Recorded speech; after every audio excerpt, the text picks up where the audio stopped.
धुळे शहरातील एकमेव ठिकाण म्हणजे गंगा टाइल्स सप्लायर शॉप। आमच्याकडे सर्व प्रकारच्या टाइल्स उपलब्ध आहेत।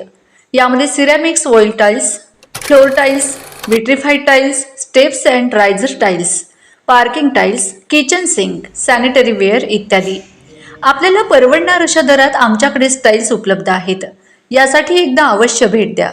पत्ता Ganga tiles supplier shop, 405 micro tower, Wadjai road, Dhule. Mobile number 70 574 83 849। आपण बघत आहात डिजिटल इंडियाचे डिजिटल न्यूज। ठाम मत मराठी न्यूज। नमस्कार। आजच्या ठळक बातम्या। धुळे महापालिकेचा भोंगळ कारभार, नालेसफाईचे लाखो रुपये कुणाच्या घशात।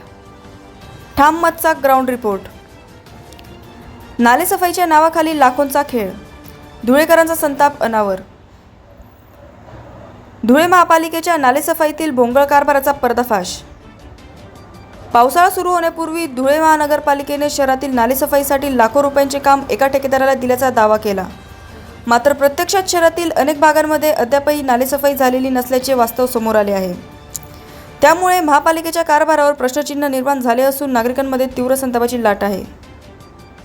ठाम मत मराठी न्यूज नेटवर्कच्या माध्यमातून धुळे शहरातील विविध भागांमध्ये प्रत्यक्ष पाहणी करण्यात आली। या पाहणीत राजीव गांधी नगर, शनीनगर तसेच साक्री रोड परिसरातील सिंचन भवनच्या मागील नाल्याची अद्याप कोणतीही साफसफाई करण्यात आलेली नसल्याचे स्पष्ट झाले। अनेक ठिकाणी नाल्यांमध्ये गाळ, कचरा व झुडपे साचलेली असून पावसाचे पाणी वाहून जाण्याचा मार्गच बंद झाला आहे। स्थानिक नागरिकांनी नालेसफाईच्या नावाखाली केवळ कागदोपत्री काम झाल्याचा आरोप केला आहे। पावसाळा सुरू असताना नाल्यांची अशी अवस्था असल्याने परिसरात पाणी तुंबण्याचा आणि नागरिकांच्या घरांमध्ये पाणी शिरण्याचा धोका निर्माण झाला आहे। महापालिकेने नालेसफाईसाठी लाखो रुपयांचा निधी खर्च केल्याचा दावा केला असला तरी प्रत्यक्षात काम दिसत नसल्याने संबंधित ठेकेदाराच्या कामकाजावर गंभीर प्रश्न उपस्थित होत आहेत। काम न करता ठेकेदाराला पैसे देण्यात आले का याची सखोल चौकशी करून दोषींवर कठोर कारवाई करावी अशी मागणी नागरिकांनी केली आहे। नागरिकांनी जिल्हाधिकारी आणि महापालिका आयुक्त यांनी या प्रकाराची तातडीने दखल घेऊन संबंधित ठेकेदाराची चौकशी करावी, शहरातील सर्व नाल्यांची त्वरित साफसफाई करावी आणि नागरिकांना पावसाळ्यात होणाऱ्या त्रासापासून दिलासा द्यावा अशी जोरदार मागणी केली आहे। ठाम मत मराठी न्यूजसाठी सोपान देसले, धुळे। नमस्कार, मी धुळे जिल्ह्याचा सामाजिक कार्यकर्ता डॉक्टर श्रीकृष्ण बेडसे। राजीव गांधी नगर, सिंचन भवनपासून तर शनीनगरपर्यंत 2.5 कोटीचा निधी महानगरपालिकेने उसने घेऊन ठेकेदाराला दिले, कर्ज घेऊन। परंतु नाला जैसे तैसे त्यांनी फक्त दखडा दिला। दखडा म्हणजे काय, फक्त समोरचं दाखवून दिलेले। मी म्हणतो या ठेकेदाराला बिल अदा करू नये। महानगरपालिकेला माझी चेतावणी व विनंती आहे।